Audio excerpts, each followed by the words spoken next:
Hello, ladies and gentlemen, it's Phages here.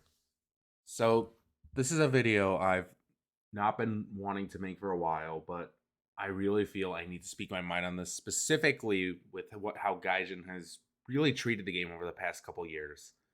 So, if you are not aware of what's going on, especially if involving the Reddit and just the player base and the whole, Gaijin and the community are pretty much in a full-on war with each other due to a bunch of particular changes that have impacted not only myself but you as well, and just overall the quality of the game as the whole.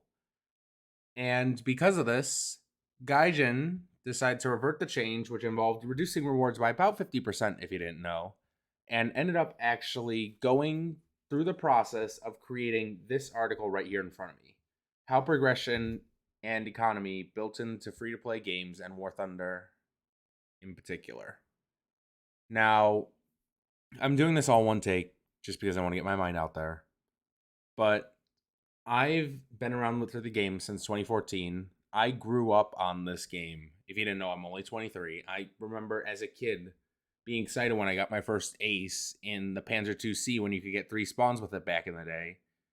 And frankly, I'm just tired of a lot of the stuff War Thunder's done. I'll explain my process of thinking with it and why I really haven't uploaded, and I'll explain my thought processes from here. So, what this article is talking about is they seem to not understand that they seem to think at least that we don't know how free to play games work and how it is implemented into War Thunder itself. So, this article tries to explain these things in their words by Kirill Udinsev, the creative director at Gaijin, which I've noticed, by the way, there are a lot of grammatical spelling mistakes, so you can tell that this was not prepared well in advance, and they feel that he is best suited for it. And starting from the top, player progression is essential. You cannot give a player everything at once because it will overwhelm and make the game very difficult for them to learn, and they will just leave either immediately or almost immediately.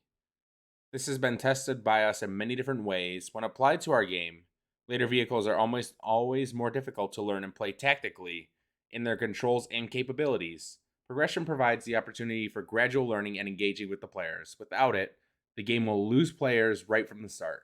Now, this part right here, you can't give a player everything at once because it would overwhelm and make the game very difficult for them. That's fine and all. I know you're trying to justify it. However, let me just go boot up War Thunder real quick.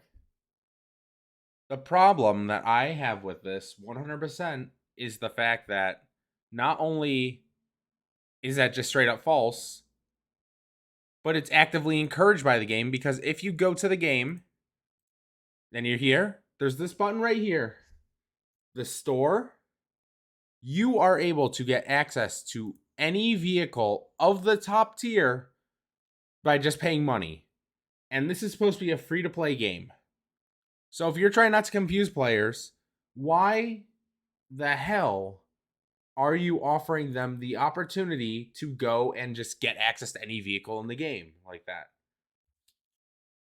And it's just, it doesn't make sense to me with that. Like, you're claiming you don't want to confuse players, so then why are you selling this kind of stuff? But anyways, going back to it. In addition, progression serves as one of the basics of how any game makes money.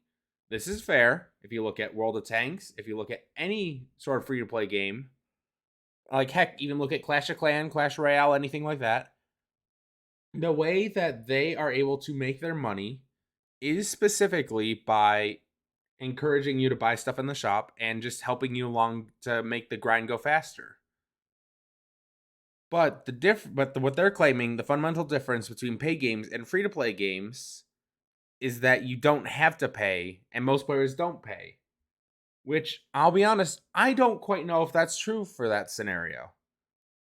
But they claim in the next paragraph, most War Thunder players, about 80%, have never paid a dime into the game whilst playing the game for months or even years. And I can tell you, if they're going by active player counts, that is wrong. Because, so, there's something that I'm going to pull up. In War Thunder player counts for their servers, they claim to have approximately 160 million. I'm trying to find their thing real quick. warthunder registered users. Yeah, they claim that there are over 10 million registered players right here on their own page. However, if you actually look at this, they say that this website, activeplayer.io, claims that there's 500,000 to 700,000 players. However, I'd argue it's probably closer to about 400,000. But when's the last time you've queued into a War Thunder match in particular and have seen that 20% of people are in premium vehicles, but all the other players are free to play entirely? They've never spent a dime and haven't while playing months or even years. That is stupid to claim that. And also, another thing to note is that this number, something that is interesting to note with that number where it was talking about the 10 million registered users, there are plenty of bot accounts out there that get farmed to specifically sell on third-party clients. They will run naval and they will just have the bot press W, press Control 3, and just have the bot go and do naval, die, and then come back and all that stuff. That does not happen. Those players even buy premiums. They'll buy the Moffat, they'll buy the Helena, they'll buy any premium boat just to get it done quicker. But they say that it's only 20%. But anyways, in any game, players play only when they have fun. But in a free-to-play game, the player only pays if it really entertains them. The player is already playing, already having fun, and pays if they want to support the game or try something new, which is, at the same time, not necessary to enjoy the game. Hence the unobvious conclusion. The less you have to pay to play the game, the more differently price paid options it should have, so that those who can afford it can spend more, and those who can't or don't want to can play for free and have fun. This is so wrong on so many fucking levels. Because in free-to-play games, let's take another game that has free-to-play, but the player can choose to pay if they really want to. Let's consider Final Fantasy XIV free trial. Now, this game, yes, you do technically pay. However, whenever you go and do the free trial, I'm trying to pull it up real quick. You get access to basically every DLC except the most current. And it's free to do until you get to that point in which you can either continue to play for free, or you can choose to buy the most recent DLC and then pay $15 a month. Now that, as well as their only monetization, comes specifically from cosmetics. So that allows them to have that continuous cycle if the player, and then we're going to use their own words right here. If the player is already playing the game and they're already having fun, they can pay if they want to support the game or if they want to try something new. But that isn't necessary at the same time for those who don't want to. And it's like that. I know that is one example. However, there's countless others. And then to go on to say that there's differently price paid options, continuing on to the next statement, there are many progression and economy options in free-to-play games. Not all of them are suitable for our game because War Thunder is with real combat vehicles, which aren't equal, differing in power capabilities. To quickly summarize, the general principles of economy and progression are in our game include the list below, but we're going to go back real quick and talk about that there are limited options. That's correct. However, one thing that they could do, which they already do to an extent, is the market, like it or not, it's actually a very good way to give options for people to make money in the game. And the way that the events are run to allow you to sell in the market is good. I'm not saying that the crafting events are good. That's a whole separate thing, which we will cover in a little bit. But those kind of events as a whole are just They help with that, but there's other ways to make profits in the game other than specifically making it not playable if you don't pay. Like, consider premium time. We're going to pull up the game real quick. So when you look at premium time options, you will see that these are all the rewards that you get for premium time. You get double the research, 50% of the silver lions for just doing stuff in the battle, 100% of the time for getting missions and kills and all that stuff, and then you get 50% for doing everything else. As well as having a couple minor things like allowing you to ban maps and all that stuff. But the big thing is when we start looking at the costs for some of these vehicles to research, like in particular, look at the top of the line stuff. That's 400,000 research points. How long will it take a free-to-play player to get access to, well, let's just count it real quick. We're going to go 400,000, 800,000, 1.2 mil, 1.4 mil. Then it's going to go 1.8 mil, 2.1 mil. This one I'm part of the way through. 2.3 mil. And then just going back up the list and all that, it's easily 5 million alone to get just to that part of the line alone. And that doesn't even include the fact that you're going to have to go down other lines to get access to it. And also the cost to buy the vehicles, the modules research cost, like looking at some of these alone, 30,000 to get the top dart for the Tusk and all that stuff on the M1A2 SEP. It's unreasonable. And the fact that this right here is practically required, and the same thing comes to repair costs. Like, there are vehicles that have not been properly treated for the repair costs. This one may be overused a little bit, but we're gonna look ME163. Mine isn't even fully spaded yet, and it's 13,000 silver lions. When you look at the LA174, it's 16,000.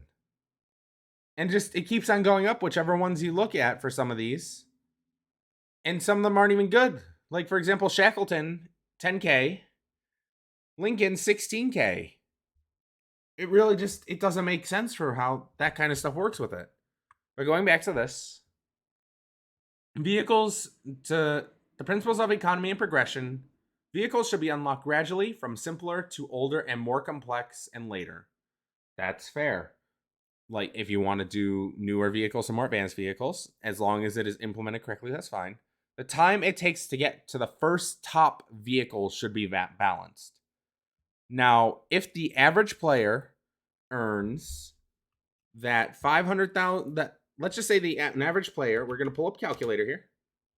The average player earns 5,000 XP in a battle, and each battle takes 20 minutes. So we're going to take that 5 million or 5,200,000 number, which is the theoretical that I'm just using an example, divide it by 5,000. That's 1,000 battles that they'd have to go through. Now, yes, they may be up, they may be down. It all changes with that stuff. But let's just say each one of those battles takes 20 minutes. So we're going to multiply that by 20. Then we're going to divide this by 60. It'll take 350 hours, just as a hypothetical, of continuous playing to get to that point. Or, if we divide it further by 24, it'll take 2 weeks of nonstop playing for someone who's average to good, making, with premium, what would be the equivalent of premium time, 10,000 RP per battle, 2 weeks to get to that point. And it's just, and that doesn't even include the silver lions, because everything changes for costs and all that stuff. And as well, you're going to have to be getting modules and all that stuff to reach the top vehicles. The player should be at the beginning of the game route. The player should, at the beginning of the game route, whilst mastering the game, get in new in-game equipment often enough. Now that scales down drastically the more that your time goes up and the further you get in the trees. As we saw, Earlier vehicles will be like 30K, 60K. The ones at the end, 400,000. And just to show for the example of it, when you look at the research values for this one, 244% research, and then compare that to like T34 right here, 6.7. This was about 100K to research. It is only 60% more research effectiveness for a vehicle, 1/4 the cost. It does not scale. All right, moving on from here. The game has to earn money, otherwise it will close. That is correct. And it must make money without a paywall. So that way you can play indefinitely without paying anything, which they're accusing me of paying without paying. So there's no deception that the game is free when in fact it is not. Income should provide everyone the opportunity to play a multiplayer game with multiple modes and features. Now, first off, you're trying to give us the adult chat for this of saying that so that way you can play the game without having to pay a dime. Now that's fine. However, there are ways to properly monetize a game. So one thing that I had talked about with friends is instead of handing out wagers like these, make these cost money. Like, I know that could be considered gambling technique, maybe depending how it is, but like it always has a constant payout. That would work for a payout. Also, camouflages. Those, if you make them good enough and nice enough, that would work as well. And there's just other features that they have paywalled behind that it's almost impossible to play, and there's been processes to make them actively harder to get, which we will cover in a bit. But going back to this, on the basis of these economies adjusted by an algorithm, which means that they don't actually bother looking at the stuff itself to see if it's the players or all that, which actually I'm going to pull up this scenario. This was the CL13 Mark IV BR raise that happened back in the day. This was 2021.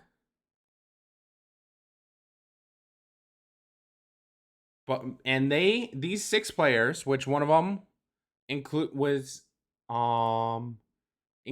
involved. Actually, this is not the article I'm looking for. Real quick, it was involving one of the people in the Oddballs server. In particular, his name was glitched.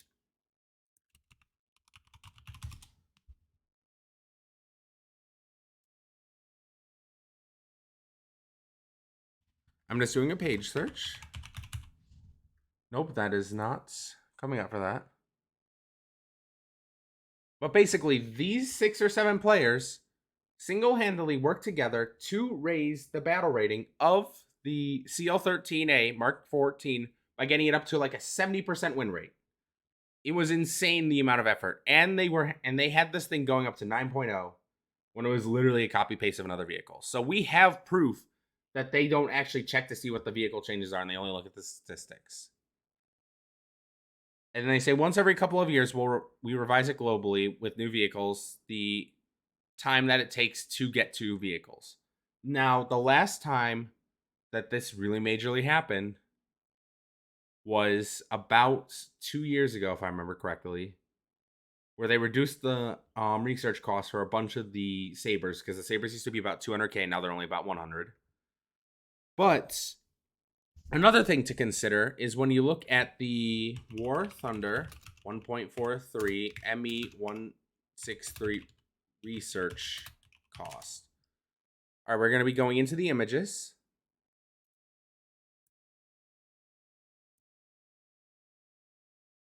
I'm just looking for an example real quick.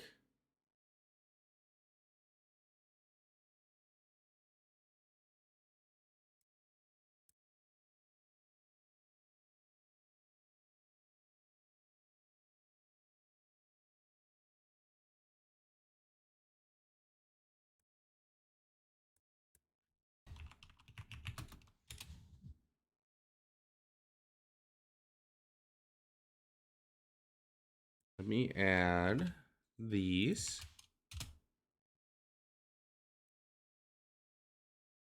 Okay, so this will work right here.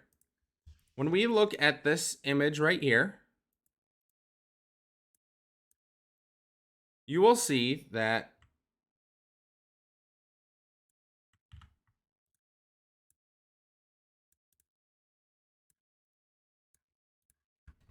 okay, so when we look at this image right here, you will see that some vehicles, such as the Venom, took 380,000 points to research. A vehicle like the Canberra was 220,000. And the same thing for IL-28s and the B-57s. And these don't even include the repair costs that were back then. Like an example, look at the ME-262 right here. The max repair cost was 41,000.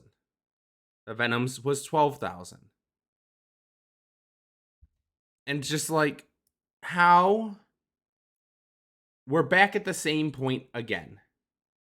And we keep on hitting this point, which I understand that they have to adjust, but maybe that there's a sign of something that's wrong with how they calculate the stuff to the point where we keep on getting to this 500,000 research to get a vehicle. But going back to this, the current progression in the economy is not only possible for the system, there's also systems based on randomness or in exchange for virtual objects between players.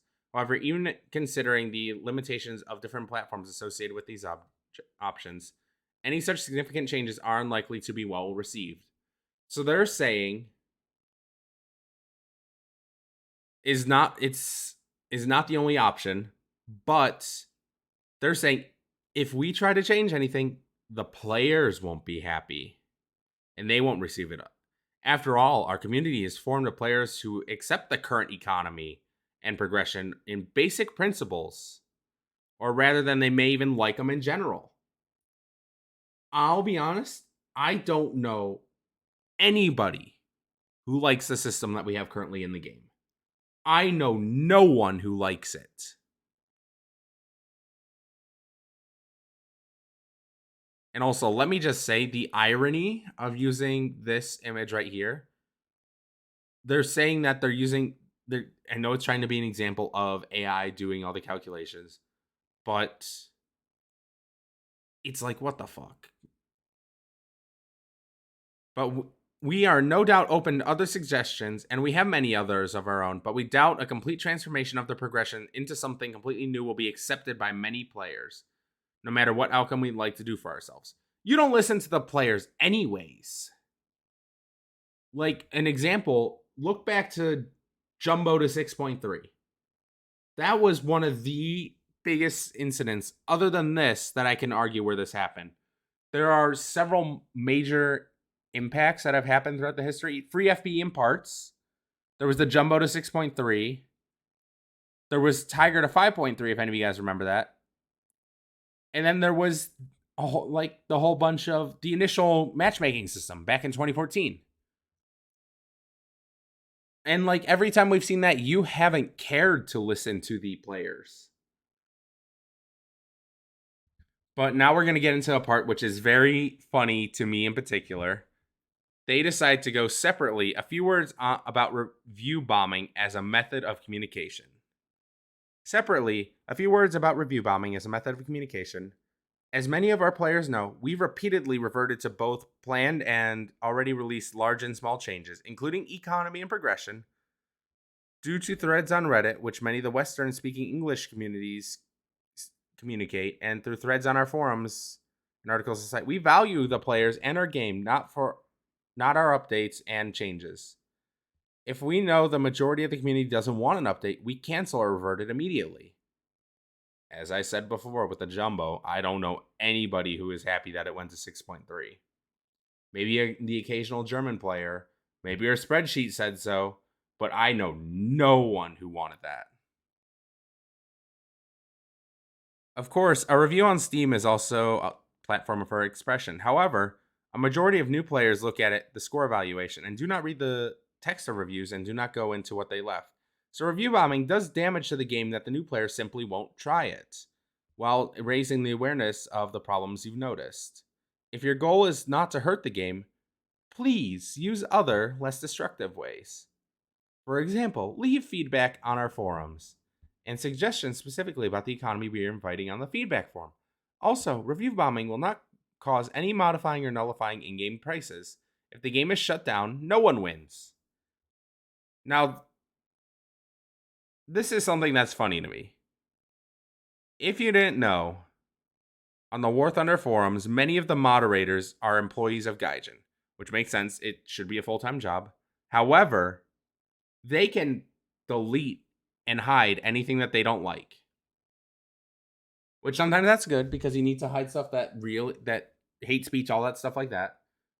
However, the one thing they can't delete are Steam reviews. And they seem to be getting annoyed at the fact that players are leaving criticism that they cannot tamper with.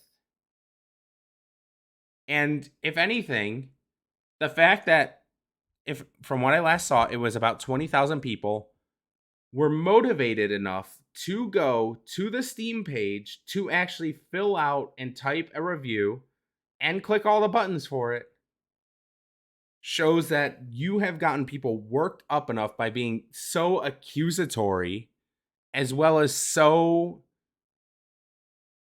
not in touch with the rest of the player base, that you are willing to write this whole multiple page rant that you wrote. It's the fact that this happened.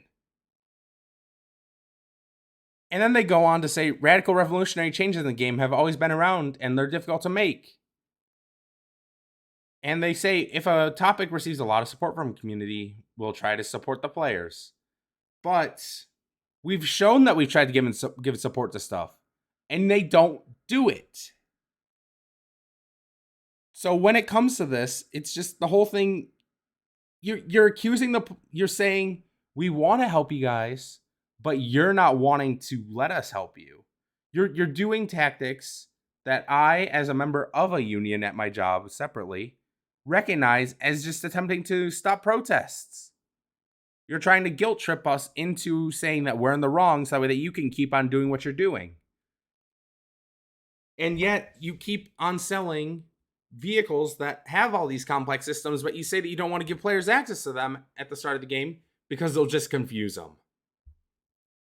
Now, as a bit of a sidetrack, many of you may have noticed I haven't uploaded in about 6 months, and this has to do, honestly, with how I've perceived the situation of War Thunder as a whole. Because of the way that War Thunder has treated their player base, honestly, with not only how this has happened, but there's other little things I've noticed. So we're going to go and take a look at Lavoyage, the trailer for War Thunder.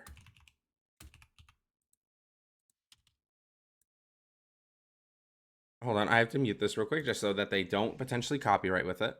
Let's take a look at all of the high tier vehicles that they showcase in this instead of showcasing what people can get maybe within 2 weeks of getting it. So far, we've already seen 2 top tier jets and a BT. Right now, we are seeing a 7.0 rank 4 artillery for France. And then just skipping through it, here's the 5.7 again. There's top tier jets. There's a top tier Russian jet. There's 5.7 Russia, which is rank 4. There's boats, rank 3 boats. And it's just top tier France, top tier China. If you look at it, you'll see all this stuff that is shown as being top tier. Here's a top tier, Italy. You will see all this stuff that is labeled as top tier. Yet when we look at the amount of time it'll take players literally years to get to these vehicles unless they spend the $60 to get there, to buy a premium, go try the premium out, get frustrated with the game, then quit, which is what I feel Gaijin is looking for, because their process of making money involves getting a player in. They show this fancy trailer. with all these top tier stuff, they say the player goes, I want that. I'll buy this $60, $70 premium that they're selling, try to play it, not do well with it, then quit. Gaija made their 60, $70. They don't have to worry about hosting that player's information anymore on the server 24/7. And then they'll release another trailer. That player will come back, spend more money to buy more premium time or new vehicle and all that stuff. And it just repeats as a cycle. And I do not want to perpetuate that. So when it comes to the channel, I'll be honest, I'm done with War Thunder stuff. I don't want to promote this kind of vicious cycle. The game is not for the players. It's working actively to make the game as frustrating as possible to get people to spend money on the game. And just it's frustrating because I hate seeing this game that I played for 10 years get to this point. Like, I've had so many memories with it, but it's just like I can't promote this kind of environment to people that may look to me. Like, if in the Discord, if you have questions for the game, I'm willing to answer them, but I'm not going to make content on a game that is willing to not only abuse the players that they have, but just keep making mistakes and not working with them and blaming each other. So anyways, yeah, when it comes to content, I'll be honest, I don't know. I have a couple ideas. Like, I've been playing Destiny recently. I've been playing the new I've been playing the new I'm sorry, words are failing me real quick.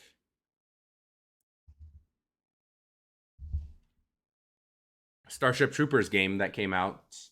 And it's just I've been playing Crusader Kings 3. I don't know what I'm going to do with it. I have some thoughts. If there's any recommendations or if you want to leave your thoughts on this, feel free to leave it in the comments. And yeah, fuck you, War Thunder. I'll be on to just do better, okay? Please.